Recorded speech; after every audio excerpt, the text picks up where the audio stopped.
दरभंगिया भौजी blog YouTube channel में अहाँ सबके स्वागत है।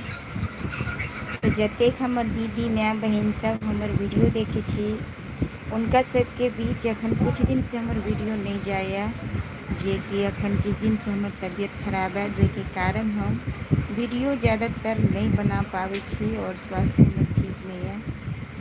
आई जितिया पावन है तो अहाँ सबके बीच हम लाइव में एलहुँ हँ और जे भी देखे छी लाइव में जुड़ू और अहाँ सब दुआ करू कि जल्द से जल्द हमर स्वास्थ्य ठीक भ जाए, जे कि अहाँ सबके बीच वीडियो लाबी। बहुत दिनों से दरभंगिया भौजी ब्लॉग चैनल पर वीडियो नहीं जा रहा है और बहुत सारा वीडियो है जे कि अहाँ सब देखे छी, सपोर्ट करे छी, ओहिना सपोर्ट करते रहू और एक गरीब के भी आगे से आगे बढ़ाओ। अहाँ सब हौसला अहाँ सब ही बढ़ाएब, कि कहै छै हिम्मत मुसीबत में जब दोस्त ही काम आवे छै तो अहाँ सब बस हमरा सपोर्ट करू और लाइव में जुड़ू।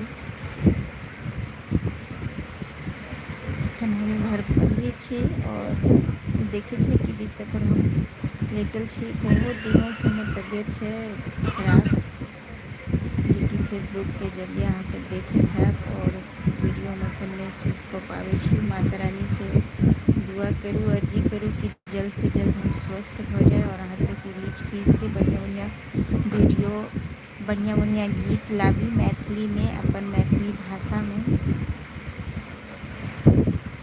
और आज जितिया पावन के ढेर सारा शुभकामना दै छी अहाँ सबके। जितिया पावन बहुत महान पर्व है, जे कि अपना मिथिलांचल अब तो देश विदेश सब जगह होइए और दीदी सब बहुत ही नियम निष्ठा से करे छथिन। ई पावन बहुत ही भारी पर्व है अपन मिथिलांचल के, जे कि अपन पुत्र पुत्री के आयु के लिए जे छै मतलब लंबी उम्र के लिए हर एक माता करे छथिन ई व्रत।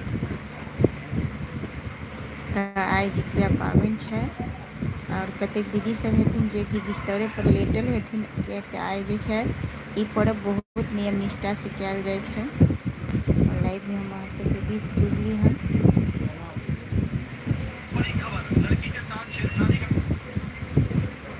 कथी है कथी देखली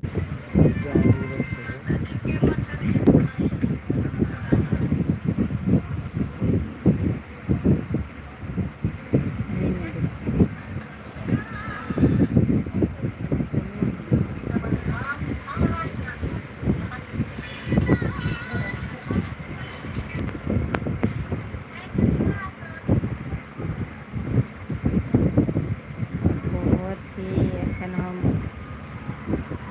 जो कि एखन बहुत तबियत के कमजोरी के कारण एखन हम नहीं बना पाबे छी वीडियो। अहाँ सब बस सपोर्ट करू, ढेर सारा प्यार दुलार आशीर्वाद दिया।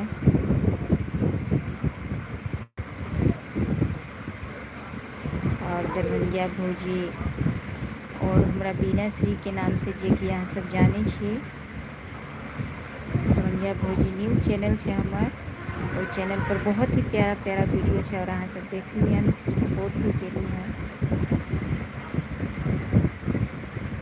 अहाँ सबसे बस हाथ जोड़ कर निवेदन है कि जतेक हमर माय बहन जे भी देखे छी उनका सबके दिल से धन्यवाद करे छी कि बस अहाँ सब सपोर्ट करते रहू और अपन आशीर्वाद देते रहू।